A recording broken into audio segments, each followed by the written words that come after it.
박지성 선수가 고등학교 졸업할 때는 어떤 프로팀에서도 박지성 선수를 스카우트하지 않았다고 해요.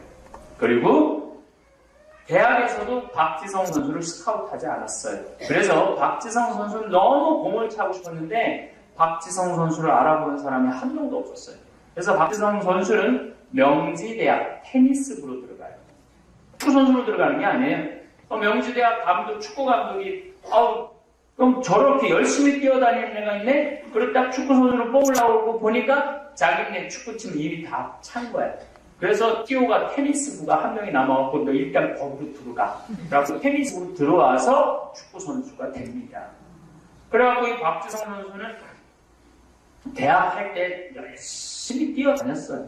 그러니까 박지성 선수의 특징은 90분 내내 뛰어다니는 거예요. 근데 그게 히딩크 감독 눈에 띕니다. 나한테 저렇게 죽어라고 뛰어다니는 선수가 필요하다. 귀에 있을 때만 뛰는 선수가 아니고, 그래갖고 이제 2002년 월드컵에 박지성 선수를 뽑습니다. 히딩크 감독이. 그런데 박지성 선수가 프로 선수도 아니고 대학에서도 유명한 그런 선수도 아니니까 아무도 박지성 선수를 주목하지 않았어요. 근데 히딩크 감독은 박지성 선수를 평가전 때 미국 골드컵이라는 게 있어요. 거기에 뛰게 합니다. 근데 부상을 입어요. 박지성 선수는 자기가 안 그래도 주목도 받지 못하는데 이것도 부상까지 입으니까 얼마나 낙담을 해요. 그래갖고 박지성 선수는 락카룸에 아주 낙담한 상태에서 앉아 있었어요. 그때 히딩크 감독이 딱 통역관을 데리고 와서 박지성 선수한테 1분간 이야기를 합니다. 뭐라고 막 영어로 떠드는데 알아들을 수가 있어야지. 그래갖고 통역관한테 물어봐요. 저 지금 감독이 나한테 뭐라고 그러는 거냐? 그랬더니 통역관이 이렇게 말합니다. 감독이 말하기를 박지성 선수, 히딩크 내가 생각하기엔 당신이 너무 훌륭한 정신력, 공에 대한 집중력이 뛰어나기 때문에 당신은 세계적인 대스타가 될 자질이 충분히 있다.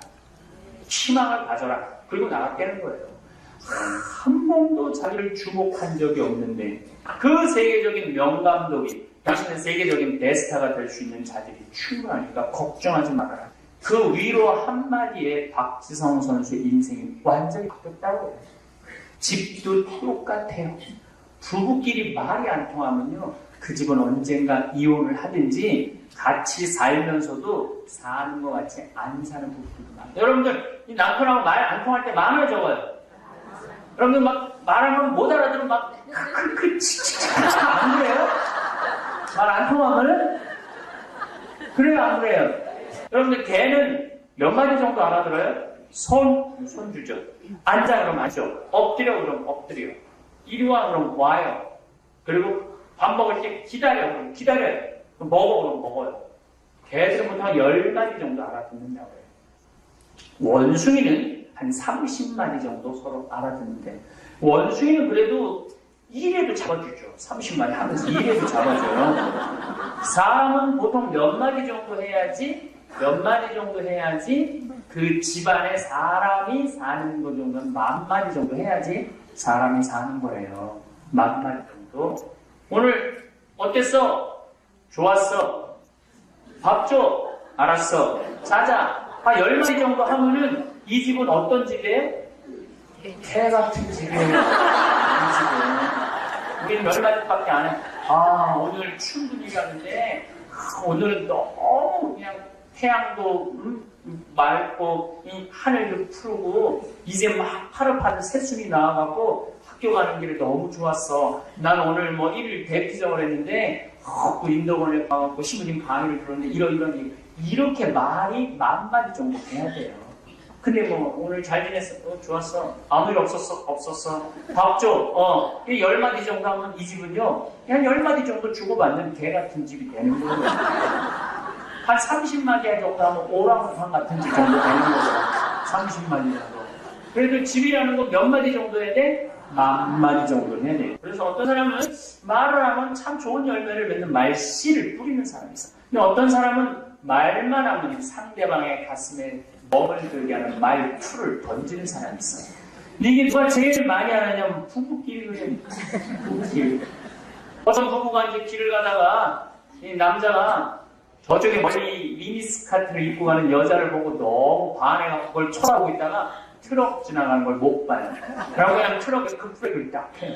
그랬더니 갑자기 트럭에서 창문을 탁 열린 기사가 야 이놈의 새끼야 눈을 어디다 뜨고 다니냐고 너 그러다가 죽는다고 이 정신 똑바로 차리라고 막 욕을 바가지로 한 거예요. 그게 뭐 자기가 잘못했으니 어떻게 그냥 가만히 듣고 있었죠. 그랬더니 앞으로 똑바로 살라고 눈 똑바로 뜨고 다니라고 창문을 잡고 트럭기사가 떠났어요. 그랬더니 아내가 남편을 툭툭 치면서 여보 저 트럭기사하고 친해? 아니야 나 처음 본 사람이야. 그랬더니 부인이 해는 소리가 그런데 어쩜 그렇게 당신에 대해서 잘 알아 그러더라고요.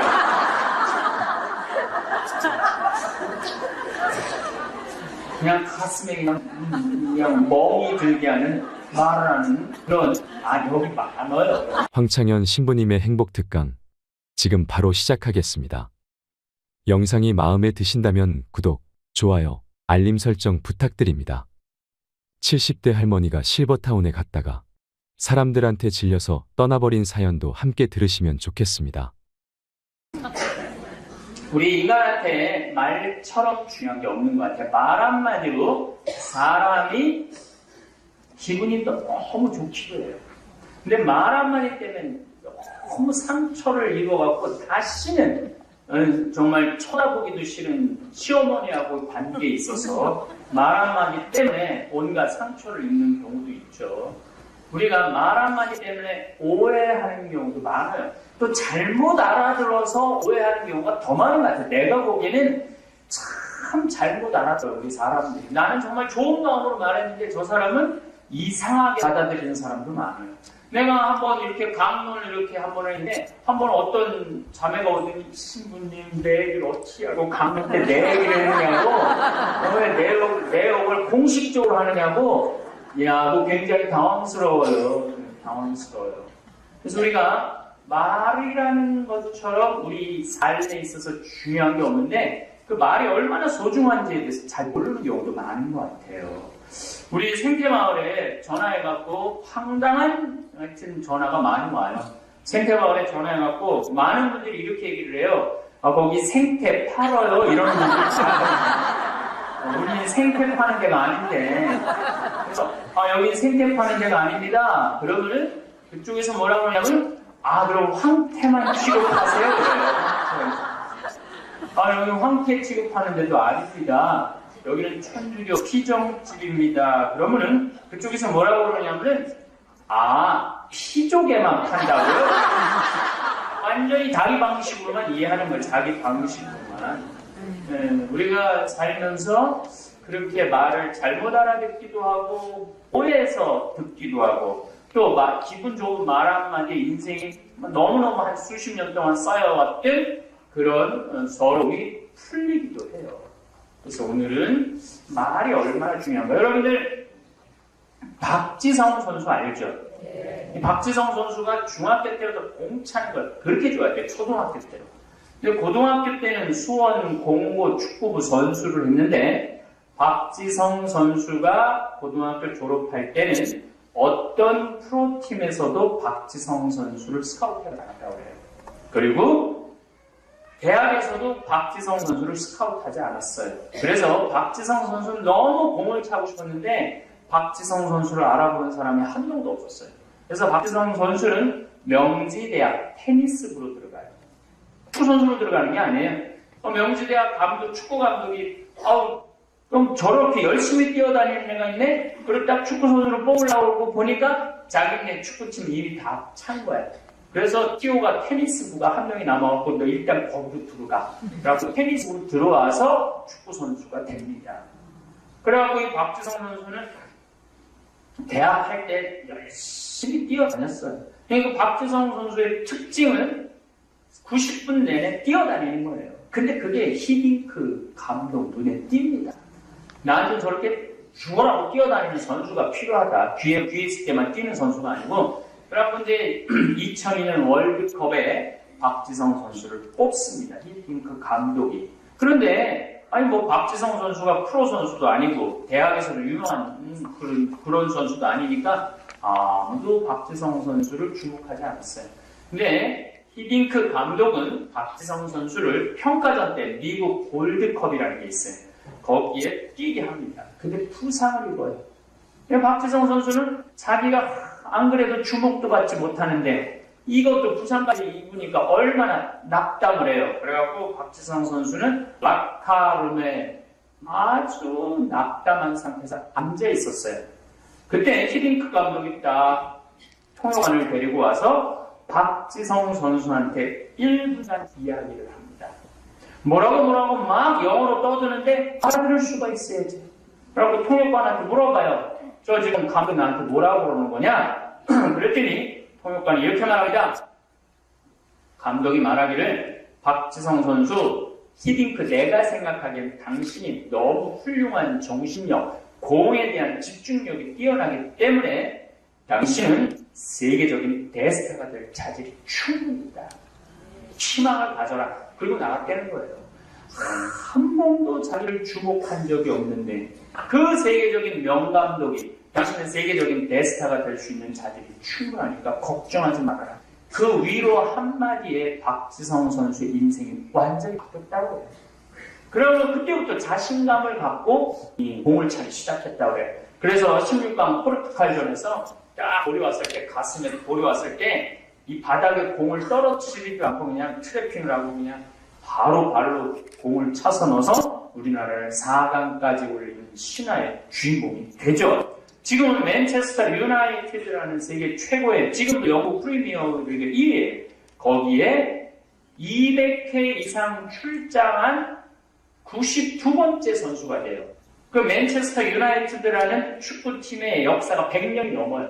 거기에 92번째 선수가 돼요.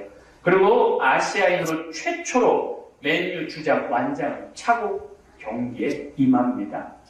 여러분들 박지성 선수가 자기 자선이 이 얘기를 써요. 히딩크와 만났던 1분이 내 인생을 갈랐다 그래요. 칭찬 한마디가 사람을 완전히 바꾼 거죠. 그래서 어떤 사람은 말을 하면 너무 그 사람들한테 영원한 생명을 주는 말씀을 전하는 사람이 있어요. 여기다 아마 그런 분들 많을 거예요. 주변 사람들한테 막 좌절하고 막 죽고 싶은 사람한테 그러지 말라고, 희망을 가지라고, 당신 하느님이 사랑하는 소중한 아들이고 딸이라고. 내가 이제 살기가 싫어. 차라리 죽는다. 근데 내가 그래도 천주교 신자니까 마지막으로 미사 참여를 한번 하고 가야 되겠다. 그날따라 신부님 강론 말씀이 나를 위로하는 말이에요. 그리고 나한테 희망을 주는 말이에요. 그래, 내가 외고 내가 한번 살아봐야지.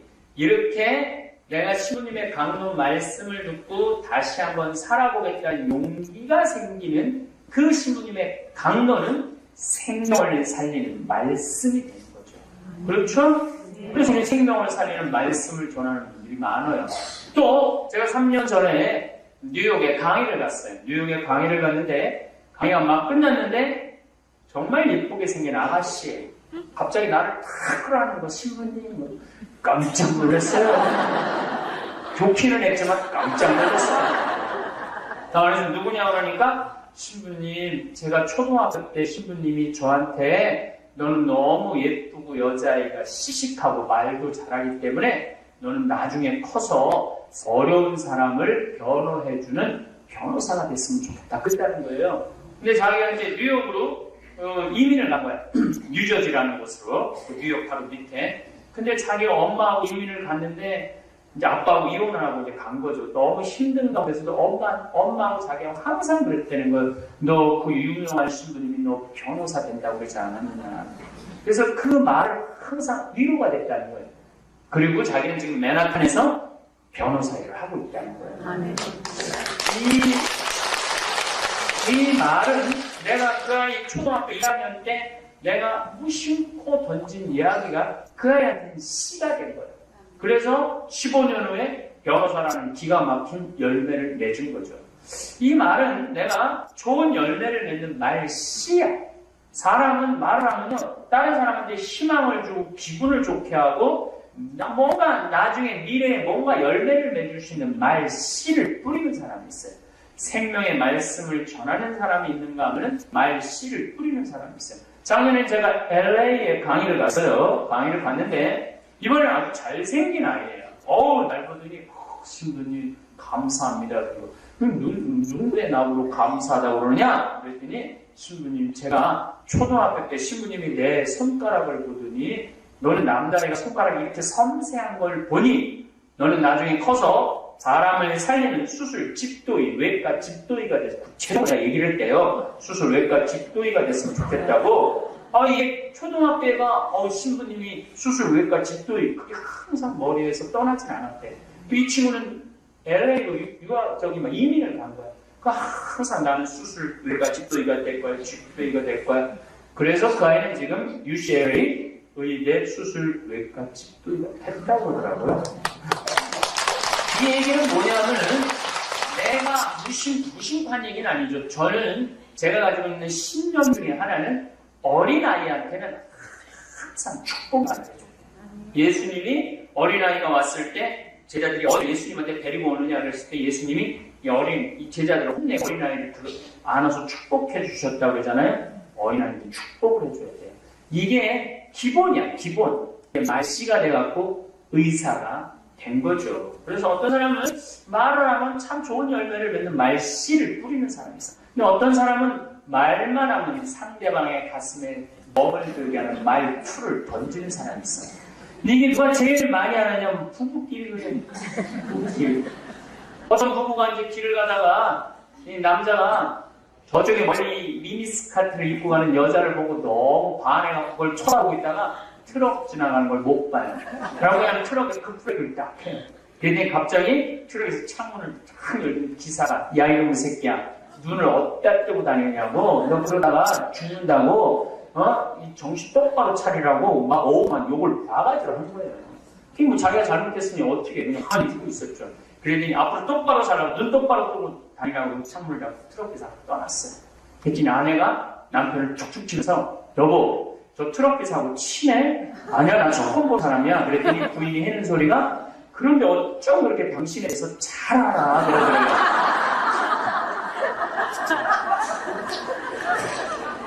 그냥 가슴에 그냥 멍이 들게 하는 말을 하는 그런 여기 많아요.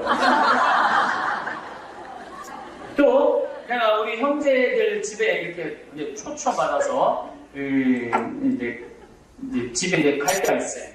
그럼 아내들이 음식도 맛있게 하고 그냥 예쁜 그냥 치마 딱 입고 그냥 또 그런 집에 가보면요 화분 이런 거 너무너무 잘 돼 있어. 부럽더라고요. 그래서 형제님 너무 부럽다고 이렇게 음식 잘하는 마누라 이렇게 이쁜 섹시 이렇게 살림 잘하는 섹시랑 사니까 얼마나 행복하냐고. 그러면은 대부분의 형제님들이 뭐라 그러냐면은 신부님 우리 마누라 마음에 드는 너무 마음에 든다고. 그러면 신부님 그냥 데리고 가라고. 많아요. 말투지. 또 애들 보면 뭐라 그래? 애들을 보면 그냥 예쁘게 생겼다. 좀 애들이 좀 어렸을 때 못나기도 하잖아요. 그러면은 아무리 이상하게 생겼어도 야 장군감이다 이렇게 말해줘야 되는데 어떤 엄마들은요 농담 반 진담 반으로 얘 견적 많이 나오겠네. 이렇게 말을 아이는 상처를 안 입지만 누가 상처를 입어요? 엄마가 상처를 입어요. 우리는 무심코 던지는 말 한마디에 많은 사람들이 멍이 든다는 얘기예요. 그래서 내 입에서 나오는 말이 얼마나 소중한지 많이 생각해야 된다는 거죠. 30만 년 전에 지구에는 두 종류의 인간이 살았어요. 제가 두 종류라고 말씀을 드립니다. 하나는 네안데르탈인. 이 네안데르탈인은 독일 네안데르탈이라는 계곡에서 발견한 뼈예요. 그런데 인간이야. 똑같이 해골, 손발, 손가락, 발가락 10개 다 있는. 또 하나는 우리 직접 조상 호모 사피엔스의 두 종류의 인간이 살았어요. 호모 사피엔스의 후손은 우리 황인종, 흑인종, 백인종 이렇게 있어요. 그리고 우리는 똑같은 조상님을 가지고 있는 자손들이야. 그러니까 우리 황인종이랑 백인종이랑 같이 잠을 자면은 희끄무리하게 태어나요. 같은 조상의 이렇게 자손들이니까. 또 백인종하고 흑인종하고 같이 잠을 자면은 검은칙칙한데 태어나요. 한 종자니까. 근데 문제, 네안데르탈인하고 호모사피엔스는 백날 잠을 자도 애가 생기지 않아요. 지구상에서 똑같이 인간으로 뛰어다니지만은 이 두 종자는 이 DNA 자체가 틀린 인간이에요. 그런데 이 네안데르탈인은 얼마나 뼈가 굵으냐면 우리 호모사피엔스랑 씨름을 시켜 컴퓨터로 시뮬레이션으로 씨름을 시켜 봤더니 네안데르탈인이 우리 호모사피엔스를 뼈를 으스러뜨릴 만큼 힘이 좋아요. 그런데 3만 년 전에 지구에서 네안데르탈인은 영원히 사라지고 우리 호모사피엔스만 지구에 남아서 지금 이렇게 다 온 지구에 퍼져서 사는 거예요. 그래서 많은 학자들이 연구를 해서요. 뇌용량도 크고 뼈도 굵은 네안데르탈인이 왜 지구에서 사라졌을까? 그보다 훨씬 약한 호모사피엔스 왜 지구에서 살아남았을까? 두 가지를 발견해요. 하나는 네안데르탈인은 이마가 누워있어. 지금 누가 이마가 누워있느냐면 침팬치, 오랑우탄들이 이마가 누워있어요. 이마가 누워있다는 건 뭐냐면은 발음을 못하는 거예요. 여러분들 지금 누워가고 말해보세요. 한번 누워보세요. 누워보세요. 말이 잘 나와야 나와요. 발음이 안 나오는 거 발음이. 또 한 가지는 네안데르탈인은 혀천장이 평평하고 호모사피엔스는 혀천장이 동그란 거예요. 그러니까 혀천장이 평평했던 네안데르탈인 거기다 이것까지 누워있으니까 발음을 못하는 거예요. 모음을 전혀 발음을 못하는 거예요. 그러니까 이 네안데르탈인은 저 계곡에 지금 사슴이 있다. 우리 잡아먹으러 가자. 이 말을 못하는 거예요. 그래서 뭐라고 그러냐면은 크크크치치치 크크크 그러는 거예요. 자기네들끼리. 어제 내셔널 지오그래픽 밤 10시에 한반도에 사라진 그거 잠깐 보신 분들은 그 말 뜻이 무슨 뜻인지 알 거예요. 처음에는 이게 우리처럼 말을 자유롭게 못했어요. 특히 네안데르탈인은 모음을 발음을 못해갖고 그러니까 그냥 다른 동료들이 무슨 말인지 알아야지. 지금 얘네 지금 사슴을 보고 와갖고 저걸 잡아먹어야지 우리가 사는데 그 말 뜻을 못 알아듣는 거예요. 근데 호모사피엔스들은 여러분들 지금 혀천장 다 동그래. 동그랗죠? 이렇게 보면 동그랗게 이렇게 돌아져 있죠? 모음을 발음을 하는 거예요. 저 계곡에 사슴 있다. 우리 잡아먹으러 가자. 그러니까 네안데르탈인 말이 안 통하는 혼자 영웅 잡으러 가는데 호모사피엔스들은 10명씩 가서 잡는 거예요. 그러니까 호모사피엔스는 지구상에서 살아남았고 말이 안 통했던 네안데르탈인은 지구에서 영원히 살아서 집도 똑같아요. 부부끼리 말이 안 통하면요 그 집은 언젠가 이혼을 하든지 같이 살면서도 사는 것 같이 안 사는 부부들도 많아요. 여러분들 이 남편하고 말 안 통할 때 많아요 적어요? 여러분들 막 말하면 못 알아들으면 막 안 그래요? 말 안 통하면은? 그래요 안 그래요? 그럴 게 많죠? 이게 말이 안 통하면 죽는 거예요. 여러분들 어제 재판했다고 그러더라고요. 작년 3월 13일 날 고등학교 3학년 아이가 엄마를 죽였어요. 기억나시죠? 근데 오늘 1년이 지났는데 어제 재판을 했어요. 어제.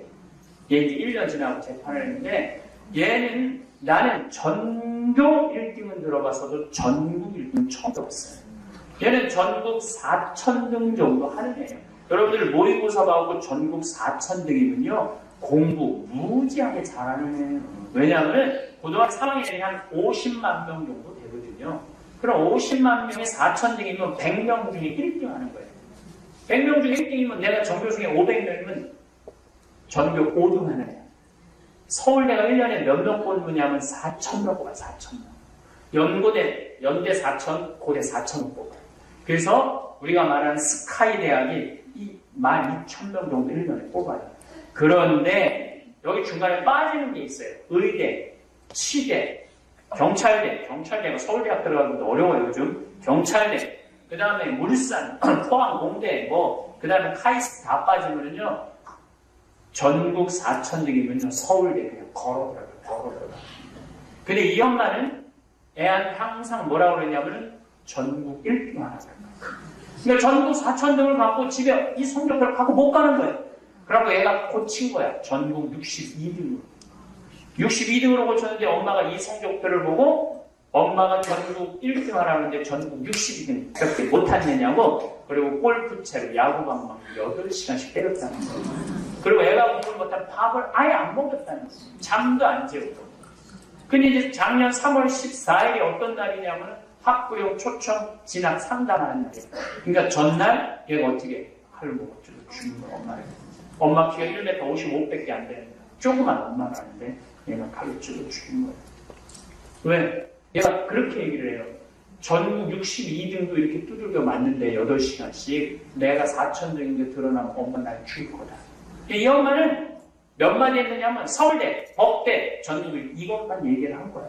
여러분들 자식들한테요 공부하라고 그 3가지 말만 하면 애가 못 알아들어요. 너 꿈이 뭐니? 하고 싶은 게 뭐니? 나중에 네가 돈을 많이 벌어서 하고 싶은 건 뭐니? 돈이 최종 목적이 아니고 엄마 나는 아프리카에 가서 어린 사람들 도와주고 싶어. 아니면 난 세계 여행을 하고 싶어. 엄마 나는 좀 더 뭐 이런 공부를 하고 싶어. 돌을 닦고 싶어. 뭐 이런 얘기를 해야 되는데 우린 되게 뭐야? 공부해라. 1등 해라. 서울대학 들어가라. 얘는 이 말만 한 거야.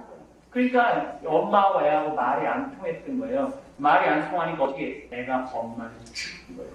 여러분들 걔는 몇 마디 정도 알아들어요? 손주죠. 앉아 그럼 앉아. 엎드려 그럼 엎드려. 이리 와 그럼 와요. 그리고 밥 먹을 때 기다려 그럼 기다려요. 그럼 먹어 그럼 먹어요. 걔들은 한 10마디 정도 알아듣는다고 해요. 원숭이는 한 30마디 정도 서로 알아듣는데 원숭이는 그래도 1회도 잡아주죠. 30마디 하면서 1회도 잡아줘요. 사람은 보통 몇 마디 정도 해야지 그 집안에 사람이 사는 거 정도는 10,000마디 정도 해야지 사람이 사는 거예요. 10,000마디 정도. 오늘 어땠어? 좋았어. 밥 줘. 알았어. 자자. 한 10마디 정도 하면은 이 집은 어떤 집이에요? 개 같은 집이에요. 이 집은. 우리는 몇 마디밖에 안 해. 아, 오늘 출근이라는데 오늘은 너무 그냥 태양도 맑고 이 하늘도 푸르고 이제 막 파릇파릇 새순이 나와갖고 학교 가는 길에 너무 좋았어. 난 오늘 뭐 1일 대피정을 했는데 그 인도원에 가갖고 신부님 강의를 들었는데 이런 얘기. 이렇게 말이 10,000마디 정도 돼야 돼요. 근데 뭐 오늘 잘 지냈어? 좋았어. 아무 일 없었어. 밥 줘. 10마디 정도 하면 이 집은요 그냥 10마디 정도 주고받는 개 같은 집이 되는 거예요. 한 30마디 정도 하면 오랑우탄 같은 집 정도 되는 거예요. 30마디 정도. 그래도 집이라는 건 몇 마디 정도 해야 돼? 10,000마디 정도 해야 돼. 집이라는 건 10,000마디. 우리 집은 얼마나, 여러분들 100년 전에 흰수염 고래라고 있어요. 이게 얼마나 크냐면 비행기만 하는 거예요. 근데 100년 전에 지구상에 이 흰수염 고래가 30만 마리 정도 있었다고 해요. 근데 지금은 1,000마리밖에 안 남았대요. 근데 이 흰수염 고래는 특징이 뭐냐면은 물속에서 새우가 너무너무 많아.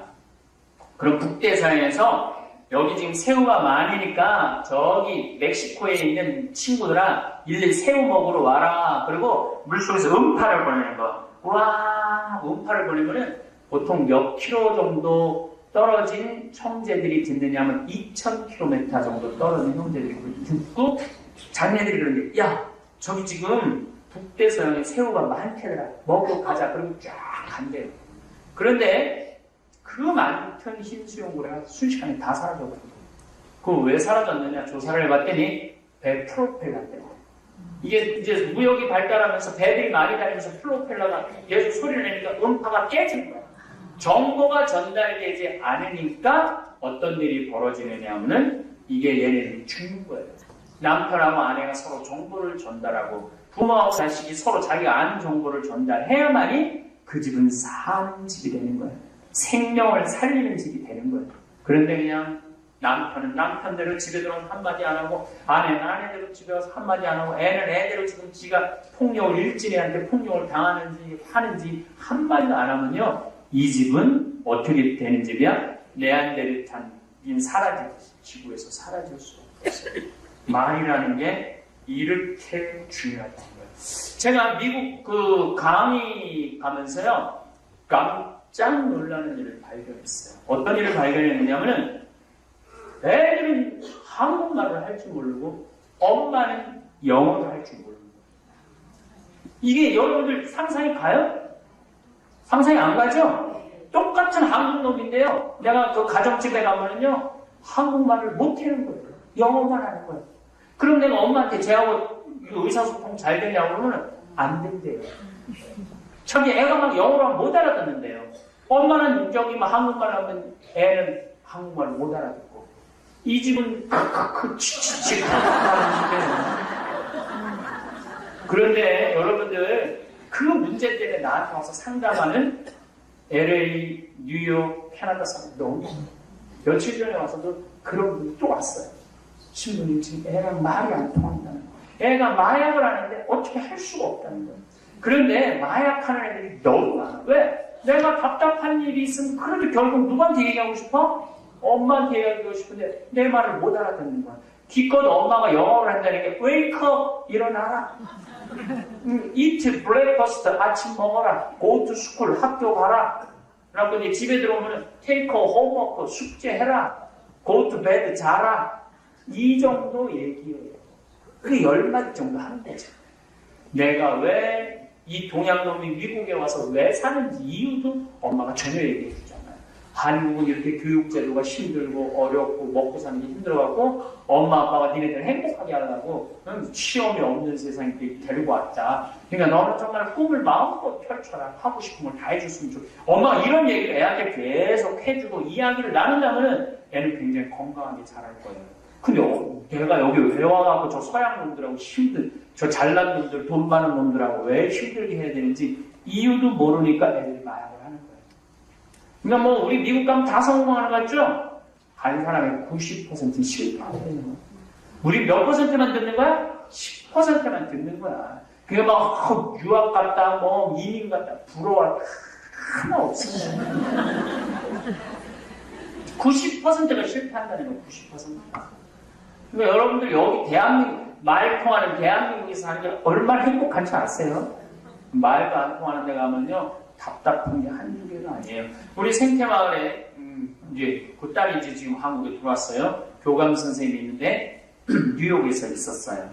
아들은 미국에서 태어났어. 딸은 지금 NYU 뉴욕 주립대학 졸업해갖고 블루밍데일즈라는 백화점에 취직해갖고 매니저를 하고 있어요. 딸은 프랑스어, 중국어, 영어, 한국어 너무너무 잘해요. 4개국어. 얘는 뭐 초고속 승진하는 거예요.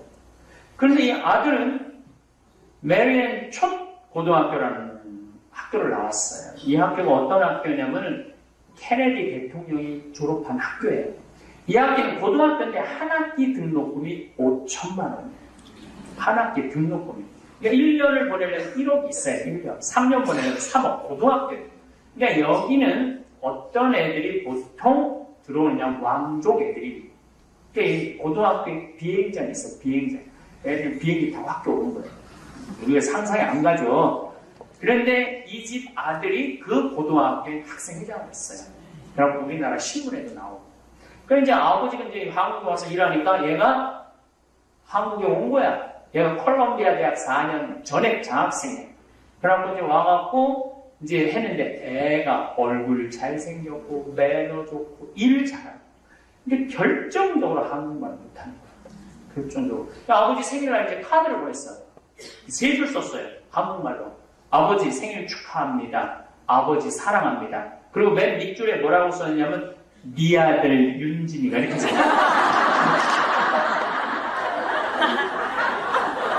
그래서 내가 그랬어요. 얘 이렇게 해서는 안 된다. 이렇게 해서는 안 된다.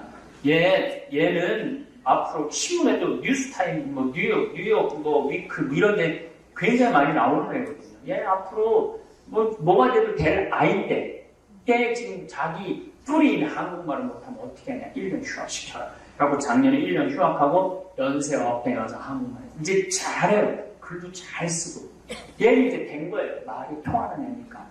얘는 이제 중국어 할 줄 알죠. 스페인어 할 줄 알죠. 영어 할 줄 알죠. 한국어 할 줄 알죠. 얘는 어딜 가도 성공할 수밖에 없어. 그 가장 뿌린 한국어를 잘하니까 이제. 이번에 이제 미국으로 돌아가고 3학년 했는데 올레이도 받았다고 해요. 또 신문에 또 났다고 그러더라고요.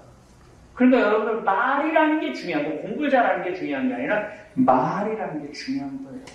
말이 통해야 돼. 여러분들도 자식하고 말이 통해야 돼. 남편하고도 말이 통해야 돼. 근데 말이 통하긴 통해야 되는데 지대로 통해야 된다는 얘기죠. 지대로. 2009년에 한글날을 기념해갖고 참 재미난 실험을 했어요.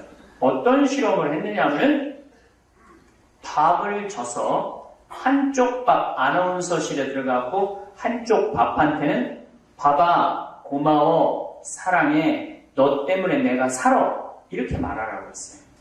반대쪽 밥 아나운서들한테는 뭐라고 그랬냐면 너 미워 쳐다보기 싫어 꼴보기 싫어 죽어버려 이렇게 말하라고 했어요. 근데 보름 후에 촬영팀이 찾아갔는데 놀라운 사실이 이게 드러났어요. 봐봐 고마워 사랑해 너 때문에 내가 살아 이렇게 말한 밥에는 하얀 곰팡이가 피는 향기가 나요. 기름이 핀 거죠. 근데 미워 쳐다보기도 싫어 꼴보기 싫어 이랬던 밥에는 새카맣게 썩어버린 거예요. 여러분들 밥도 사랑한다면 하얀 눈이 피는데 사람은 어떨 것 같아요? 사람은 내가 이렇게 보통 막 결혼하려고 하는 선남 선녀들 이뻐요 안 이뻐요? 걔네들 왜 이쁜지 알아요? 남자가 맨날 만날 때마다 난 세상에서 제일 예쁜 너랑 살아서 데이트해서 너무 좋아 나랑 살아줘 너무 예뻐 행복해 보고 싶었어 달을 따라줄까 별을 따라줄까 맨날 이런 얘기 들으면은 여러분들 맨날 이런 얘기 들으면은 예쁠 것 같아 안 예쁠 것 같아? 예뻐요. 그런데 그렇게 예쁜 애들을 혼배를 시켜주고 10년이 지나고 나면요 그 이쁜 얼굴이 온데가 이제 없어져요. 이상하게 막 일그러져 있는 애들이 너무너무 많아요. 왜 그럴까요? 남편이 그때 내가 눈이 뼈지 야간 조명에 널 만나는 게 아니었는데 나가지고 쳐다보기 싫어 꼴보기 싫어 매일 이렇게 말하면은요 10년 그런 얘기 들으면 미울 것 같아 안 미울 것 같아요?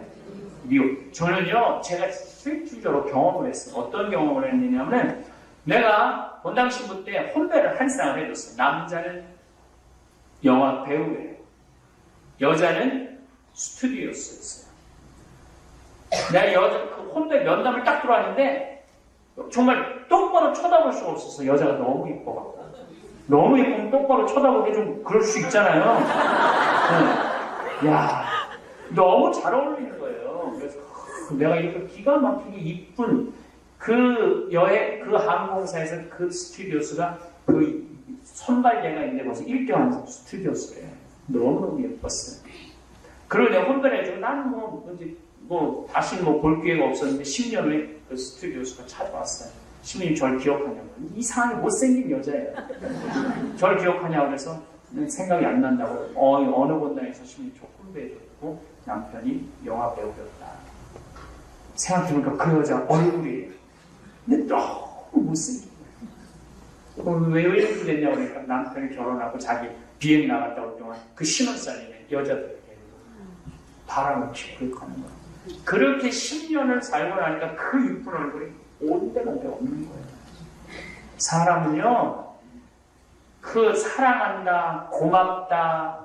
그러니까 어떤 한 50쯤 된 여자들이요, 보면은요, 50된 여자들이 얼굴 성은 참 못생긴 얼굴인데 이상한 이쁜 여자들이 있어요.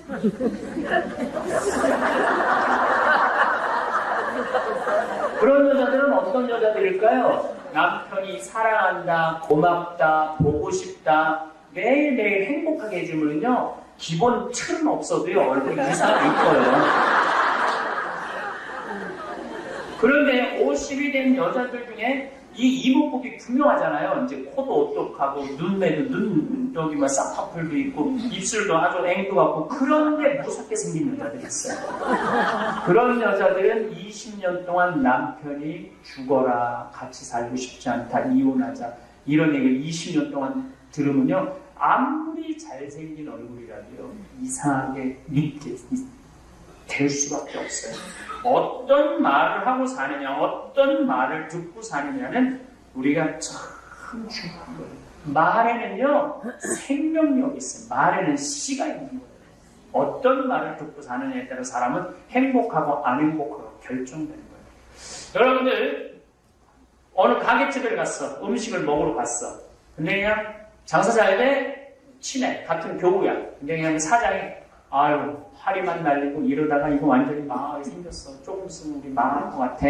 이렇게 말하는 집에는 다음에 가서 음식 사 먹을 것 같아? 안 사 먹을 것 같아? 안 사 먹어. 왜 안 사 먹느냐면 야 이거 뭐 안 팔리면은 반찬도 2, 3일 있던 거 또 나올 것 같고 뭐 넣었던 거 다시 나올 거 별 생각을 다 하면서 다시는 그 집 안 가요.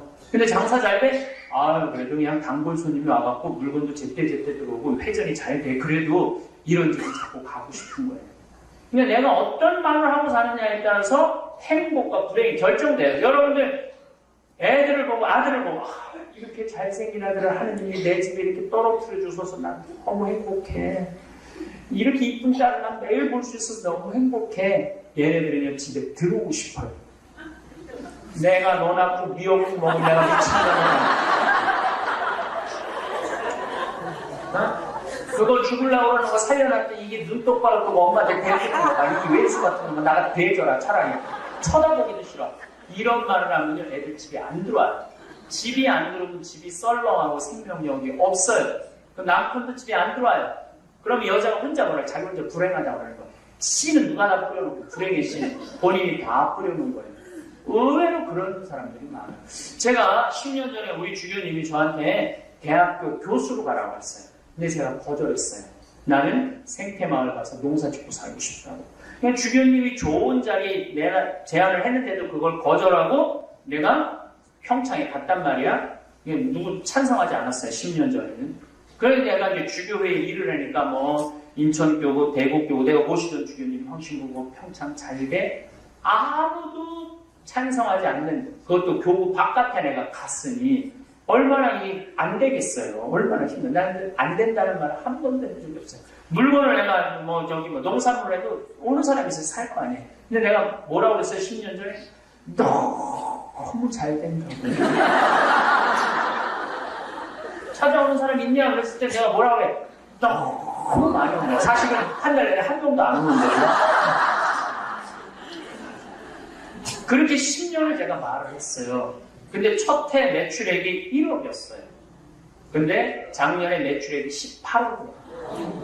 그리고 첫 해 1000명도 안 왔는데 작년에 3만 명이 왔어요. 3만 명이. 말이 씨가 되게 됩니다.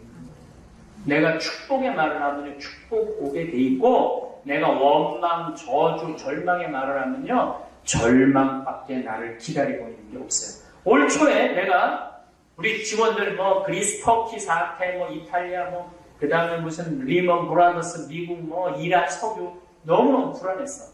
연초에 이제 연간 회의를 할 때 우리 직원들 22명에 내가 딱 회의할 때 내가 뭐라고 그랬냐면 올해는 느낌이 너무 좋아. 대박 터질 거야. 이제 주 5일째이기 때문에 이제 어차피 한 달에 한 번은 나와. 그런데 우리 생태마을은 10년 동안 준비된 공간이야. 그래서 엄청나게 많이 올 거야. 직원들이 이해가 안 가는 거예요. 지금 한 명도 예약도 안 들어왔는데 느낌이 1월 첫 주부터. 그런데 관장 신부가 너무 느낌이 좋다고 그러니까 이 사람들이 뭔가 그래 한번 해볼까 분위기가 너무너무 좋은 거예요. 그런데 놀랍게도 8월 말까지 예약이 꽉 찼어요. 꽉 차는 것뿐만 아니라 방이 없으니까 나한테 청탁이 들어와요. 요즘 청탁이. 8월 말까지 예약이 꽉 찼다는 얘기는 뭐냐면은 12월까지 꽉 찬다는 얘기예요. 그래서 벌써 9월 달에도 이미 다 찼다고 하더라고요. 그러니까 이제 10월, 11월 3달 겨우 남아있는데 3달은 안 와도 돼요. 왜냐면 우리가 된장, 간장, 고추장 매주 띄우고 김장 하느냐면 너무 바빠요. 그것만 해도 거의 6억, 7억 정도가 되거든요. 그 매출액만. 그런데 이제 또 오는 대로 가면 가는 대로 그러니까 직원들이 너무 신이 나는 거예요. 긍정은요, 긍정의 결과를 낳아요. 부정을 낳고 돼 있어요. 어떤 엄마가 이 이상원 씨라고 이게 아주 개신교에서 이 말에 대한 강의하는 거예요. 이 책에 뭐라고 하냐면은 어떤 서울대 법대 나온 사람이 얼굴도 잘생겼어. 근데 이 사람이 안 풀리는 거예요. 이 사람은 항상 어렸을 때 엄마가 뭐라고 그러냐면은 밥 먹으라고 그랬을 때도 얘 빌어먹으려면 밥 처먹어라. 이게 기본이야. 얘 빌어먹어라. 반에서 1등 했어. 그러면은 1학년 때, 초등학교 1학년 때 반에서 1등했는데 이 엄마의 말은 뭐냐? 아이고 우리 빌어먹으려면 공부 잘하네. 이 아들이 서울대 법대를 합격했어요. 그런데 엄마가 뭐라고 하냐면 우리 빌어먹으려면 드디어 큰일을 해냈구나. 기본 말이 빌어먹으려면 있어요. 근데 얘가 사법고시 1차는 되는데 2차는 안 되는 거예요. 엄마는 죽고 얘는 그냥 창가도 못 가고 취직도 안 되고 그러니까 동료 변호사, 뭐 판검사한테 가고 피로 먹기 시작한 거예요.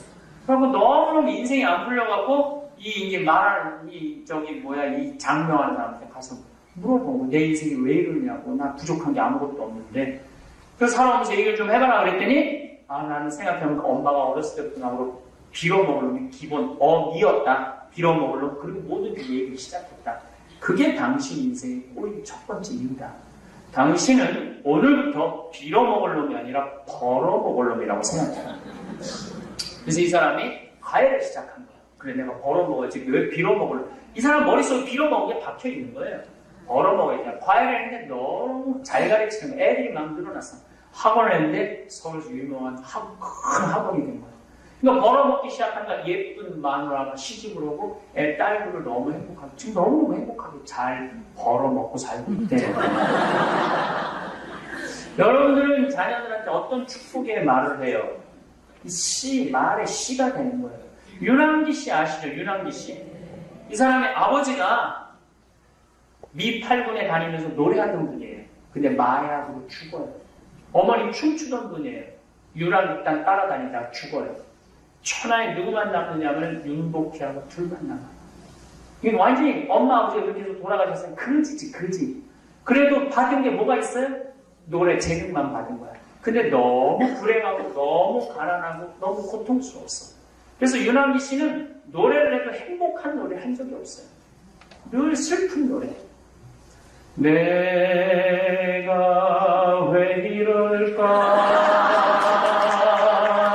오지 않을 사랑을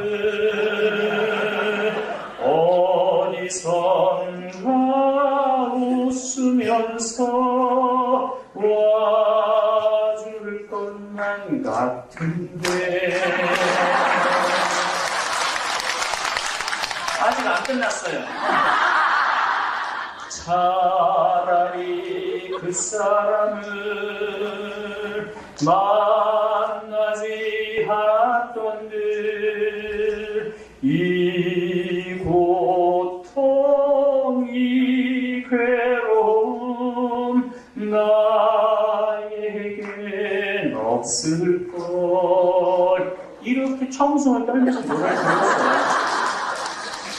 그리고 이 사람은 노래를 불러도 어떤 노래만 불렀냐면 나는 어떡하라고 이런 노래를 불러서 이 사람 데뷔 때 이런 노래를 불렀어. 너무합니다.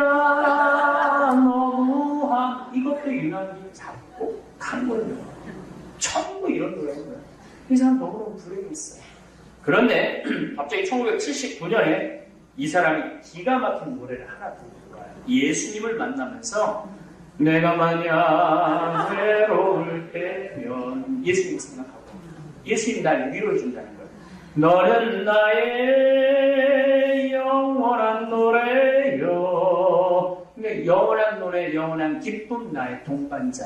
그러니까 내가 외로울 때 누가 위로해 주지? 예수님이 위로해 준다는 거예요. 그러면서 이 사람이 노래를 부르는데 79년을 정점으로 해서 그전에는 너무함 이런 노래만 불렀는데 79년을 정점으로 이 사람은 노래를 완전히 다른 걸 불러요. 나는 행복합니다. 나는 행복합니다. 정말 행복합니다. 이게 뭐 가사가 다른 하나도 없잖아요. 완전히 바뀌는 거예요. 예수님을 만나고. 그러면서 이 사람은 지금 나이가 70이 다 됐는데 무슨 일을 하느냐? 개신교 예술신학교 총장을 하고 있어요. 사람이요 어떤 말을 하고 어떤 노래를 부르고 사느냐에 따라서 운명이 바뀌는 거예요. 여러분들은 어떤 노래를 부르고 사세요? 우리 천주교 교우들 주여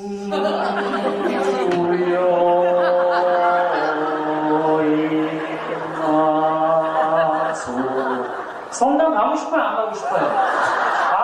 싶어. 여러분들 남편들 애들 성당 왜 안 가고 싶은지 알아요? 아무 청승을 떠니까 안 가고 싶은 거예요. 뭔가 기뻐야지. 이 사순절도 마찬가지야.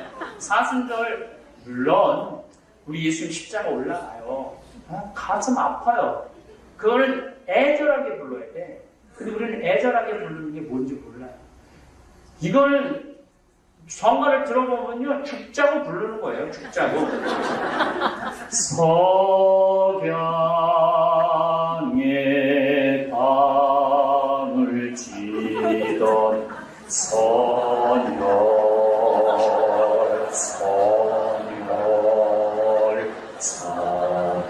죽지는 거지, 내가.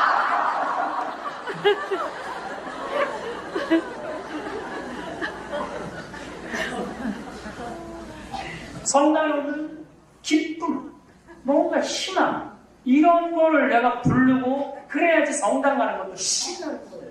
맨날 죄인이다, 죽음 싸다, 희생해야 된다, 십자가를 끌어안아라, 가시를 뺄 생각을 하지 말고 가시를 끌어안아라, 이런 얘기만 계속 하고 살잖아요.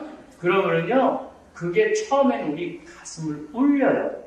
그렇지만 1년, 2년, 10년을 하다 보면 지겨워요. 지겨워서 부담스러워요. 오기 싫어요. 그래서 냉담으로 들어서는 거예요.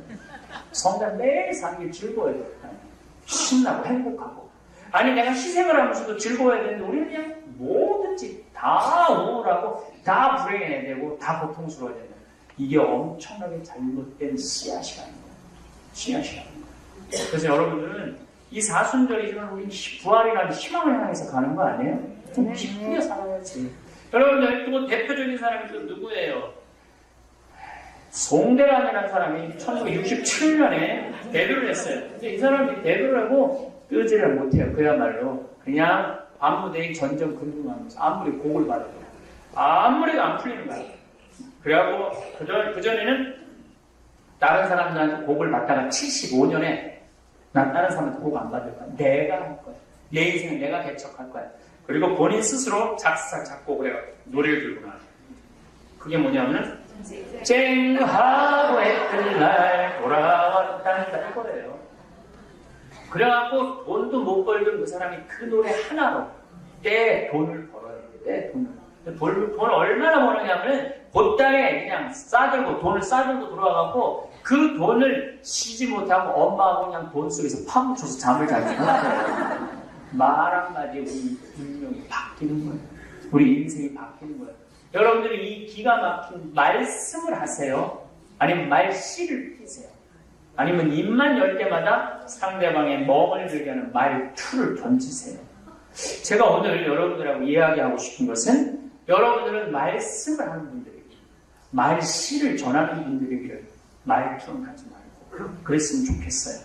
그래서 이게 상대방의 언어를 알아야 돼. 남편은 아내의 언어를 알고 아내는 남편의 언어를 알고 엄마는 자식의 언어를 알고 자식은 엄마의 언어를 알아야지 서로 말이 통하는 거예요. 근데 우리는 서로의 언어에 대해서 전혀 몰라요. 전혀. 그래서 그 언어가 잘 들어있는 데가 내 책 사는 맛 사는 멋이 잘 들어있어요. 내가 오늘 갖고 왔어요. 제발 책 좀 읽으세요. 그래서 책을 읽어보시면 많은 도움이 되고 또 CD 화가 나십니까? 그거를 요즘 내가 그 CD 때문에 많은 사람들이 전화를 많이 와요. 우울증이 너무너무 없어졌다는 거예요. 그리고 너무 사는 게 즐겁고 행복하다는 거예요.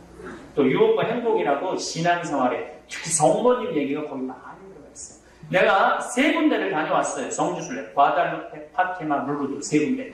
이번 2월 달에는 파티마를 다녀왔는데 저는 너무 큰 은혜 받았어요. 정말 성모님은 진짜 엄마. 나를 어느 누구보다도 걱정해주고 배려해주는 엄마 같아. 어쨌든 그 CD에 아주 누가 감동적으로 전율이 느낄 정도라고 했으니까 10분 쉬면서 사인을 해드리도록 하겠습니다. 이제 상대방의 언어에 대한 얘기를 10분 후에 하도록 하겠습니다. 감사합니다. 저 할망구 매너하고는 실버타운에 살면서 격식이라는 걸 모르네. 맞아요. 맨날 저렇게 후줄근한 옷만 입고 다니더라고요. 자기를 가꾸지도 않네. 여자인데 늙어서 명품 하나 없는 거 보니 자식들이 신경도 안 쓰는 모양이야. 우리 딸은 나한테 항상 좋은 것만 사주는데. 이봐요. 지금 무슨 소리를 하시는 겁니까? 저기요. 세 분 몰려다니면서 남 욕하는 게 격식 있는 사람이 할 수 있는 태도예요. 어이가 없어서 제발 내면을 좀 더 가꾸세요. 요즘 케이블 방송에서 김원희 씨가 나오는 실버타운 소개 방송을 보면 서울 도심권의 실버타운은 그야말로 초화 시설에 마치 고급 호텔을 방불케 합니다. 보증금도 10억에 부부 한 달 식대 포함 관리비가 최소 800만 원 정도이니 중산층은 언감생심 꿈도 꾸지 못할 정도입니다. 그런데도 대기를 해야 할 정도라고 하는데 제가 생각하기에도 과연 그 속에 사는 사람들 중 몇이나 삶의 만족을 하고 살고 있을지 궁금했습니다. 돈이 넘쳐나서 남들이 만들어주는 음식에 청소에 심지어 택시까지 불러주는 서비스를 받지만 이건 돈 많은 좀비에 지나지 않습니다. 사람은 나이가 들어도 몸을 움직이며 작은 노동이라도 해야 하고 타인들과도 소통도 필요합니다. 위의 대화처럼 서로 잘났다고 자랑질하다 싸움질하고 틀어지기 일쑤입니다. 인간이 이런 동물이니 이건 어디에도 다 있습니다. 그러함에도 불구하고 실버타운이 좋다고 하면 아무것도 모르고 들어가서 산송장이 될 수밖에요. 저는 죽는 날까지 가사 노동이라도 하면서 손수 밥 짓고 반찬 만들다 이제 그만 살아야겠다는 결심이 서면 곡기를 끊고 조용히 천국으로 가는 소망을 늘 가지고 있습니다. 그 좋다는 값비싼 실버타운. 여러분은 천국이라고 생각하시나요? 지옥이라고 생각하시나요? 아이러니하게도 큰 비용을 지불하고 삐까뻔쩍한 실버타운에 사는 사람들 중에서 치매 환자가 정말 많이 생긴다고 합니다. 그 이유는 무엇일까요? 바로 우울증이라고 합니다. 나이가 들면 건강관리를 잘해서 내 집에서 죽을 때까지 사는 것이 최고입니다. 혹시나 각종 매스컴과 방송에서 실버타운에 대한 좋은 이야기만 듣고 부러운 감정이 들거나 나도 나이 들어서 실버타운에서 호의호식하면서 살아야겠다는 생각을 하셨던 분들이라면 오늘 영상을 꼭 보시길 바랍니다. 행복하게 나이 드는 방법, 노년의 지혜를 전합니다. 먼저 실버타운에 대한 현실을 뼈저리게 경험한 이정순 할머니의 이야기를 들려드리겠습니다. 이제 더 이상 고급 실버타운이 반갑지 않은 이유. 평화로운 주말 아침. 이정순 할머니는 부엌 창가에 앉아 조용히 보리차를 마십니다. 차 한 모금 한 모금이 따뜻하게 목을 적셔주었습니다. 그리고 곧 마음속 깊은 곳에서는 여전히 실버타운에서 기억하고 싶지 않은 추억이 떠올랐습니다. 창밖을 내다보며 정순 할머니는 고요한 시골의 풍경을 바라보았습니다. 이제는 다시 고향으로 돌아와 편안한 일상을 보내고 있었지만 실버타운에서 시간은 그녀에게 깊은 상처를 남겼습니다. 70대 중반의 이정순 할머니는 고요한 시골 마을에서 평생을 보낸 후 실버타운으로 이사를 결정했습니다. 정순 할머니는 다정하고 인자한 성품을 지닌 분으로 세 자녀를 모두 키워내고 이제는 자신의 여생을 편안하게 보내고자 했습니다. 남편은 몇 년 전 세상을 떠났고 자녀들은 각기 다른 도시에서 바쁜 삶을 살고 있어 정순 할머니는 혼자 남겨진 시간을 채우기 위해 실버타운을 선택하게 되었습니다. 무엇보다 남편이 없는 일상은 지루하고 쓸쓸했는데 그리고 혼자 지내다가 갑자기 아프게 될 경우 곤란한 상황 때문에 실버타운이 더욱더 끌렸죠. 정순 할머니는 작은 텃밭을 가꾸는 것을 좋아하며 젊은 시절에는 마을 사람들에게 손맛 좋은 음식 솜씨로 유명했습니다. 사람을 좋아했던 할머니는 마을 사람들에게도 친절했습니다. 이른 새벽 일찍 일어나 마당을 쓸고 집안을 정돈하는 일은 할머니의 오랜 일과였습니다. 비록 시골에서의 삶이 단순하고 평범했지만 그녀에게는 모든 것이 소중한 일상이었습니다. 실버타운에 들어가기로 결정한 이유는 무엇보다도 그곳이 제공하는 다양한 편의시설과 안전한 환경 때문이었습니다. 할머니는 실버타운에서 새로운 친구를 사귀고 건강하게 여생을 보내리라 기대에 부풀어 있었습니다. 처음에는 고급스러운 시설과 친절한 직원들 덕분에 할머니의 기대는 현실이 되는 듯 보였습니다. 이정순 할머니는 실버타운에 들어가기로 결심하고 많은 정보를 알아보았습니다. 그러나 할머니의 마음 한구석에는 꺼림칙한 감정이 자리 잡기 시작했습니다. 먼저 실버타운에 입주하는 데 필요한 금액이 너무 비쌌습니다. 보증금과 월 납부 비용이 예상보다 컸지만 남편이 남겨준 유산과 자식들의 도움으로 이 문제는 해결할 수 있었습니다. 그러나 입소 자격 조건을 확인하면서 할머니는 당혹감을 느꼈습니다. 80세 이상은 신규 입소가 불가하고 혼자 거동할 수 없거나 치매가 있는 사람은 입소할 수 없다는 규정이 있었습니다. 매년 치매 검사를 받아야 했고 문제가 있으면 더 이상 실버타운에 머물 수 없었습니다. 이 사실을 알게 된 순간 정순 할머니는 말문이 막혔습니다. 할머니는 자신이 나이 들고 몸이 아파서 실버타운에 들어가려 했지만 오히려 이런 조건들이 그를 막고 있다는 사실이 기가 막혔습니다. 정순 할머니는 창밖을 바라보며 쓴웃음을 지었습니다. 물론 할머니는 자격 조건에 모두 부합하기 때문에 입소를 할 수 있었지만 이후 나이가 들면 버려지는 기분이 들 것 같아 기분이 좋지는 않았습니다. 이정순 할머니는 실버타운의 치매 관련 규정에 대해 생각하며 조용히 혼잣말을 했습니다. 매년 치매 검사를 받으라니 그럼 내가 언제라도 내쫓길 수 있다는 거잖아. 이런 곳에서 마음 편히 지낼 수 있을까?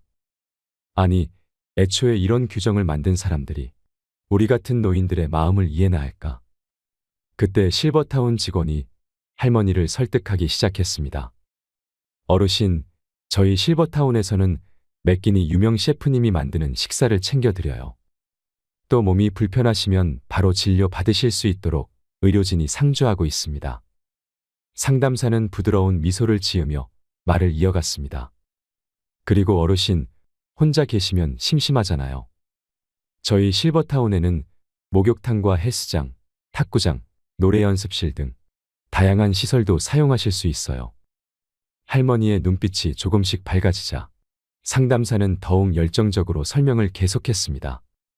그리고 저희는 50여 개의 다양한 동아리 활동을 운영하고 있습니다. 할머니께서 관심 있는 분야에 참여하셔서 새로운 친구들을 만나고 함께 활동을 즐기실 수 있습니다. 또한 매주 새로운 문화 체험 시간이 마련되어 있어 다양한 문화를 접하고 풍부한 경험을 쌓으실 수 있습니다. 상담사는 할머니에게 따뜻한 미소를 지으며 말을 맺었습니다. 많은 분들이 이곳에서 만족하고 계세요. 어르신도 이곳에서 행복한 시간을 보내실 수 있을 거라 믿습니다. 우여곡절 끝에 결국 할머니는 실버타운에 입주하기로 했습니다. 치매 검사가 마음에 걸렸지만 상담 직원이 할머니를 끈질기게 설득해 입주하기로 마음먹었습니다. 이정순 할머니는 실버타운에 입주한 첫 달 동안 행복감을 느꼈습니다. 새로운 환경에서의 생활은 할머니에게 신선하게 다가왔습니다. 매일 정성껏 준비된 식사를 하고 다양한 시설들을 이용하며 여유로운 시간을 보낼 수 있었습니다. 할머니는 매일 아침 창가에 앉아 따뜻한 차를 마시며 새로운 삶의 활기를 느꼈습니다. 그러나 시간이 흐르면서 할머니는 점점 불편한 점들을 느끼기 시작했습니다. 그중 하나는 사람으로부터 오는 스트레스였습니다. 입주한 지 한 달쯤 됐을 때 친한 할머니 한 분이 생겼습니다. 그녀는 처음에는 따뜻하고 친근하게 다가와 정순 할머니에게 큰 위로가 되었습니다. 하지만 이내 그 친한 할머니는 매번 자식 자랑을 시작했습니다. 자녀들이 얼마나 성공했는지, 어떤 선물을 받았는지, 가족과 함께한 여행 이야기 등을 끊임없이 늘어놓았습니다. 정순 할머니는 처음에는 그 이야기를 들어주었지만 점점 짜증이 나기 시작했습니다. 정순 할머니는 실버타운에서의 생활에 대한 고민이 깊어지고 있었습니다. 그러던 중 막내딸 상희가 찾아왔습니다. 그날도 정순 할머니는 옆집 친한 할머니와 함께 있었습니다. 옆집 할머니는 이미 정순 할머니의 집안 사정을 모두 알고 있었고 상희와도 안면이 있었습니다. 상희가 오자마자 옆집 할머니는 웃음기 있는 말투로 이렇게 말했습니다. 넌 그런 조그만 회사 다니면서 결혼이나 할 수 있겠니? 상희 씨는 대답했습니다. 집신도 짝이 있다고 하던데 언젠가는 하지 않겠어요. 그리고 정짝이 안 나타나면 독신으로 살면 되지. 그런 것도 능력이 있어야 가능한 거야. 그러니까 내 엄마 속 좀 그만 썩히고 괜찮은 남자 만나서 빨리 결혼할 생각해. 하긴 결혼도 능력이 있어야 하는 건데 내가 봐도 참 갑갑하다 갑갑해. 연주 엄마, 남의 귀한 딸한테 말이 너무 심한 거 아니야? 정순 할머니가 참다 못해 말했습니다. 옆집 할머니는 웃음을 띤 채 대답했습니다. 아니, 그러니까 나는 그냥 상희가 걱정돼서 그런 것뿐이야. 너도 알다시피 우리 딸이랑 사위는 대기업 다니는데 아주 잘 나가고 있잖니? 오늘도 선물 잔뜩 사서 왔길래 상희가 진심으로 걱정돼서 말 꺼낸 것뿐이야. 정순 할머니는 마음이 점점 무거워졌습니다. 글쎄, 우리 일은 우리가 알아서 할 테니까 신경 쓸 거 없어. 사람 일 아무도 모르는 일이라고 하잖아. 우리 상희는 마음이 착해서 무조건 잘 될 거야. 옆집 할머니는 여전히 비웃는 듯한 표정으로 대꾸했습니다. 그렇지. 그렇게라도 위안을 삼고 살아야지 어쩌겠어? 오늘 우리 사위가 말이야. 보너스가 나와서 뭔가 선물을 잔뜩 싸서 왔더라고. 이래서 다들 대기업 그러는 거야. 정순 할머니는 더 이상 참을 수 없었습니다. 알았으니까 자랑 그만하고 얼른 가봐. 그러나 옆집 할머니는 꿈쩍도 하지 않고 계속 자랑을 이어갔습니다. 이번에도 보너스 나왔다고 하면서 임플란트를 새로 해준다고 하지 뭐야. 내 이가 몇 개 안 좋거든. 정순 할머니는 옆집 할머니의 등을 떠밀다시피 하며 문 쪽으로 인도했습니다. 알았으니까 나중에 이야기하자고. 지금은 가족끼리 시간을 보내고 싶어. 정순 할머니는 옆집 할머니를 내쫓듯이 집 밖으로 안내했습니다. 엄마, 저 할머니 뭐야? 누군데 남의 집 귀한 딸한테 저 따위 소리를 해? 상희가 분노에 찬 목소리로 물었습니다. 정순 할머니는 깊은 한숨을 내쉬며 대답했습니다. 그러게 말이다. 어딜 가나 저런 할망구가 있기 마련이지. 좀 친해졌다고 생각하니까 저런 식으로 말을 하네. 그렇게 할머니와 막내딸은 한참 동안 실버타운에 대한 이야기를 나누었습니다. 할머니는 딸과의 대화 속에서 자신의 마음을 조금은 풀어낼 수 있었습니다. 하지만 딸이 돌아가고 난 후 할머니는 깊은 허무함을 느꼈습니다. 딸이 떠난 빈자리는 그녀의 마음을 더욱 쓸쓸하게 만들었습니다. 그러나 이 불편한 감정은 시작에 불과했습니다. 정순 할머니는 실버타운에서의 생활이 점점 더 견디기 어려워지는 것을 느꼈습니다. 처음의 설렘과 기대는 사라지고 그녀의 마음 속에는 불안과 외로움이 자리 잡기 시작했습니다. 실버타운에는 이상한 문화가 있었습니다. 매 끼니마다 제공되는 식사는 모든 입주민들이 활용할 수 있는 식당에서 제공되었는데 그때마다 모두들 격식 있는 차림으로 등장해서 식사를 하는 것이 하나의 관습이었습니다. 하지만 정순 할머니는 신경 쓰지 않았습니다. 그래서 매번 편한 복장으로 식당에서 밥을 먹었습니다. 그러던 어느 날 정순 할머니는 다른 사람들이 자신을 욕하는 것을 우연히 듣게 되었습니다. 저 할머니는 실버타운에 살면서 예의란 걸 모르네. 한 할머니가 콧방귀를 끼며 말했습니다. 다른 할머니가 비웃으며 덧붙였습니다. 맞아. 맨날 저렇게 후줄근한 옷만 입고 다니더라고. 혼자 사니까 더 그런가 봐. 아무도 신경 안 쓰니 자기를 가꾸지도 않네. 여자는 늙어도 여자인데. 세 번째 할머니는 큰 소리로 웃으며 말했습니다. 명품 하나 없는 거 보니 자식들이 신경도 안 쓰는 모양이야. 우리 딸은 나한테 항상 좋은 것만 사주는데. 더 이상 참을 수 없었던 할머니는 자리에서 일어나 그들에게 다가갔습니다. 이봐요. 할머니는 분노에 찬 목소리로 외쳤습니다. 지금 무슨 소리를 하시는 겁니까? 격식이라니요? 세 분 몰려다니면서 남 욕하는 게 격식 있는 사람이 할 수 있는 태도예요. 어이가 없어서 제발 내면을 좀 더 가꾸세요. 정순 할머니는 그 말을 남기고는 자리에서 빠져나왔습니다. 그녀의 마음은 마치 화산이 폭발하듯 끓어올랐지만 동시에 가슴속 깊은 곳에서는 쓸쓸함이 밀려왔습니다. 그러나 할머니는 남들이 뭐라고 하든 신경 쓰지 않기로 다짐했습니다. 그 사건 이후로 실버타운에서 정순 할머니에 대한 소문이 빠르게 퍼졌습니다. 다른 할머니들은 은근하게 그녀를 따돌리기 시작했습니다. 할머니는 식당에서 혼자 식사하는 시간이 늘어났고 모임에서도 외면당하는 일이 많아졌습니다. 마치 투명 인간이 된 듯한 느낌이었습니다. 할머니는 외로웠지만 그래도 꿋꿋했습니다. 어느 날 정순 할머니는 오랜 친구를 방문하기로 했습니다. 친구는 주상복합 아파트에 살고 있었고 정순 할머니는 그곳에서의 생활이 어떤지 궁금해졌습니다. 친구의 이야기를 들어보니 주상복합 아파트는 실버타운과 비슷한 점이 많았습니다. 아파트 단지 내에는 식당, 헬스장, 커뮤니티 센터, 수영장 등 다양한 시설이 갖추어져 있었습니다. 할머니는 아파트를 둘러보며 이곳의 활력 넘치는 분위기에 깊은 인상을 받았습니다. 이곳에는 노인들뿐만 아니라 젊은 사람들도 많아서 생동감이 넘쳐 보였습니다. 실버타운과 달리 같은 노인들끼리 교류는 적었지만 오히려 할머니는 이것이 더 마음에 들었습니다. 실버타운에서 겪었던 파렴치한 사람들을 다시 만나는 것보다 소수의 마음이 맞는 사람들과 교류하는 것이 더 나을 것 같았습니다. 물론 시설은 실버타운이 조금 더 좋았지만 아파트도 못지 않았습니다. 그리고 무엇보다 입주 비용이 크게 차이가 났죠. 친구와의 식사를 마치고 집에 돌아오는 길에 생각했습니다. 정순 할머니는 친구와의 식사를 마치고 집으로 돌아오는 길에 그동안 실버타운에서 있었던 일들을 떠올렸습니다. 물론 장점도 있었지만 이제는 단점들만 눈에 들어오기 시작했습니다. 실버타운에서 제공하는 셰프의 음식은 처음에는 좋았지만 매번 먹다 보니 질리기 시작했습니다. 노인들을 상대로 한 메뉴라서 음식은 싱거워 맛이 없었고 집밥이 그리웠습니다. 광고에서는 많은 노인들이 있어 친구를 많이 사귈 수 있을 것이라고 했지만 현실은 달랐습니다. 대화 주제가 맞지 않아 교류가 거의 없었습니다.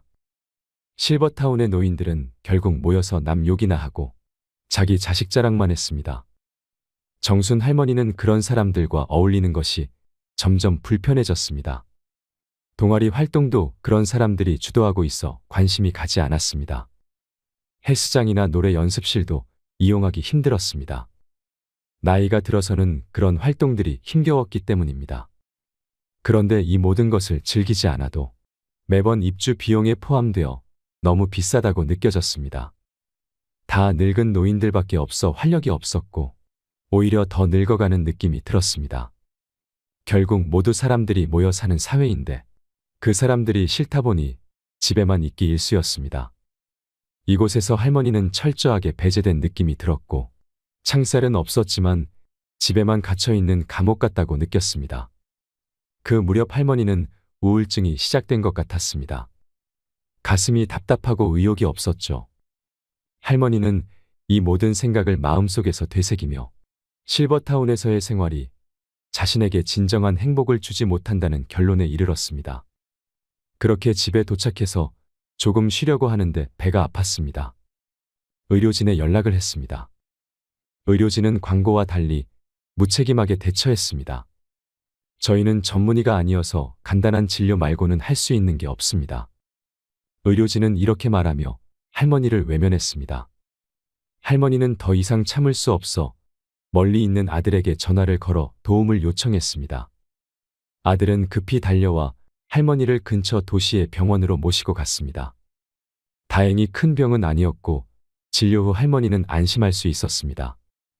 그러나 실버타운의 의료진에 대한 실망감은 이루 말할 수 없었습니다. 광고에서는 24시간 전문 의료 서비스를 제공한다고 했지만 실제로는 그와는 거리가 멀었습니다.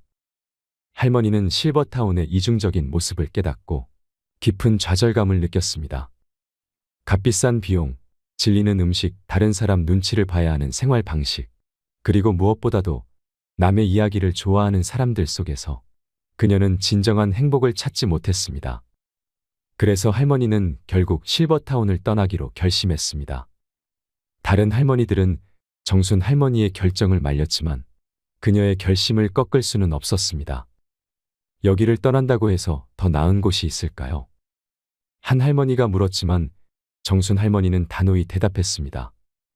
여기서는 제 마음이 편하지 않아요. 더 이상은 못 참겠어요. 그렇게 정순 할머니는 결국 계약 기간을 채우지 못하고 위약금을 내고 타운을 떠났습니다. 다시 고향으로 돌아온 할머니는 편안한 내 집에서 새로운 삶을 시작했습니다. 고향에는 최고급 시설도 몇 끼 차려주는 셰프의 음식도 다양한 동아리 활동도 없었습니다. 하지만 할머니에게는 언제 먹어도 질리지 않는 집밥과 마음이 맞는 사람들이 기다리고 있었습니다. 할머니는 고향의 아늑한 집에서 행복을 느꼈습니다. 이곳에서는 실버타운에서 느꼈던 외로움과 스트레스 대신 진정한 평온함과 안정을 찾을 수 있었습니다. 할머니는 늦게나마 원래 살고 있던 곳의 중요성을 깨달았습니다. 물론 비싼 위약금을 냈지만 지금의 행복한 삶을 생각하면 그 돈은 수업료 같은 것이었습니다. 정순 할머니는 창밖을 바라보며 미소를 지었습니다. 여기가 바로 내가 있어야 할 곳이야. 그녀는 조용히 속삭였습니다. 그녀의 마음은 마치 따뜻한 햇살이 비치는 들판처럼 평온했습니다. 할머니는 새로운 시작을 맞이하며 진정한 행복을 느끼고 있었습니다. 여기까지가 이정순 할머니의 지옥 같은 실버타운의 사연이었습니다. 할머니는 값비싼 수업료를 내고 다시 고향으로 돌아왔습니다. 요즘 실버타운 광고가 눈에 띄게 많이 보이고 있는데요. 정부에서는 2015년을 마지막으로 폐지되었던 분양형 실버타운을 9년 만에 도입하기로 했다고 합니다. 요즘 유튜브나 TV를 보면 최고급 시설과 편리한 커뮤니티 시설 등 화려한 실버타운 광고로 노년의 우리들을 유혹합니다. 그래서 광고를 보고 실버타운 입주를 고려하는 사람들이 많아졌습니다. 최근 실버타운에 들어갔다가 계약 기간을 채우지 못하고 다시 고향으로 돌아온 사람은 이정순 할머니뿐만이 아닙니다. 실버타운을 등지고 고향으로 돌아가 버린 어느 70대 할머니 사연이 어떠셨나요? 실버타운의 부푼 꿈을 안고 들어간 할머니는 내 몸에 맞지도 않는 고급 시설과 남에게 배려 없고 관심 없는 사람들 속에서 행복을 찾지 못했습니다. 실버타운의 의료진도 너무 실망스러웠죠. 고향으로 돌아와서야 진정한 행복을 느낀 그녀는 나이 들어서는 자신에게 맞는 공간에서 진정한 안정과 행복을 느끼는 것이 노년의 최고라는 걸 깨달았습니다. 노후를 맞이할 때 마지막 거처를 선택하는 것은 매우 중요합니다. 호텔과 같은 편의시설을 제공하는 실버타운은 매력적으로 보이지만 결국 일상의 무게와 부조리함에 스트레스 받다가 쉽게 늙어버릴 수도 있습니다. 내 인생의 마지막 거처로 어디가 좋을까? 여러분들도 생각해 보신 적이 있으시겠죠? 올해 60이 되는 해라면 부쩍 이런 생각을 많이 하게 될 것입니다. 은퇴 설계라고 하면 사람들이 재정적인 문제를 먼저 떠올리지만 사실은 인생을 어디서 지낼 것인가 하는 마지막 거처에 대한 결정이야말로 최우선 순위를 놓고 신중히 고려하고 준비해야 할 사안입니다. 그렇지 못하면 여기 가서 살자, 저기서 살자 하면서 옮겨 다니다가 돈만 잃고 몸만 골아버리기 십상이기 때문입니다. 결국 자기와 잘 맞는 곳에서 편안한 노후 생활을 영위하는 것이 가장 중요합니다. 호텔 스위트룸 같은 곳에 살면서 청소 안 해도 되고 침구는 매일 뽀송뽀송하고 삼시세끼 고급진 식단으로 이루어진 식사를 할 수 있고 언제든지 의료진의 진료를 받을 수 있는 곳.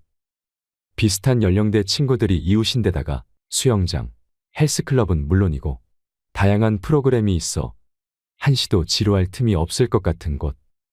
서울 도심이나 인근 도시에 자리 잡고 있어 외출도 자유로울 뿐만 아니라 가족들도 교통 체증 없이 수시로 찾아올 수 있는 이곳은 낙원으로까지 비춰질 수 있습니다. 하지만 실버타운은 우리가 생각하는 것처럼 천국이 아닙니다. 막상 실버타운에 가서 생활하다 보면 호텔급 셰프가 만들어준다는 진수성찬도 하루 이틀이지 질려서 매일 먹기엔 물리고 그러다 보니 부엌에서 직접 요리해 간단하게 먹는 날이 많아집니다. 부와 연륜을 쌓으며 성공한 인생을 일군 소위 상위 1% 들어가는 사람들과의 지적인 대화를 기대했지만 허무한 착각이라는 것을 깨닫는 데는 그리 오래 걸리지 않게 되죠. 자신과 같은 관심거리를 갖고 있는 사람을 실버타운에서 찾기 어려울 뿐만 아니라 끼리끼리 모여서 하는 이야기를 들어보면 대개는 끝없는 자기 자랑과 자식 자랑만 늘어놓기 일쑤라고 합니다. 밥 한 끼를 먹으러 식당에 내려가려 해도 옷을 외출할 때처럼 차려입고 나가야 하니 얼마나 피곤한가요? 안 그러면 분위기를 해친다는 말이 나오기 때문에 나이 들어서도 남을 신경 쓰며 불편하게 살아야 한다는 것입니다. 나이가 들어도 남녀노소가 함께 어울려 지내는 환경 속에서 사는 것이 최고입니다. 두 다리가 성한 건강한 노인이 비싼 돈을 내면서 노인들만 모여 사는 실버타운에 들어가면 더 빨리 늙는다고 하지요. 실제로 65세 이상 성인들에게 여전히 건강하다면 어느 곳에서 사냐는 질문에 응답자의 83%가 현재 살고 있는 집에서 계속 산다는 답변을 선택했습니다. 거동이 불편해지면 어떻게 하고 싶냐는 질문에서도 전체 응답자의 55%가 돌봄 서비스를 받으면서 현재 살고 있는 집에서 계속 살고 싶다고 답했습니다. 나이 든 후에 가장 좋은 곳은, 그리고 우리가 여생을 보낼 마지막 거처로 최고의 장소는 바로 익숙한 우리 동네, 우리 집입니다. 설사 건강이 나빠지더라도 이미 오래 살아서 익숙해진 동네에서 살아가는 것이 행복한 삶이라 여겨지는 겁니다. 여러분은 여생을 어디서 살고 싶으십니까? 설마 럭셔리 실버타운에 들어가서 사는 꿈을 꾸고 계시지는 않으십니까? 오늘 할머니의 사연이 실버타운을 고민하는 분들에게 큰 도움이 되었으면 좋겠습니다. 여러분의 의견을 댓글로 남겨주세요. 누군가에게는 큰 힘이 될 수 있습니다. 이상으로 책틀맨이었습니다. 지혜를 쌓는 당신의 오늘이 아름답습니다. 더 좋은 영상으로 찾아뵙겠습니다.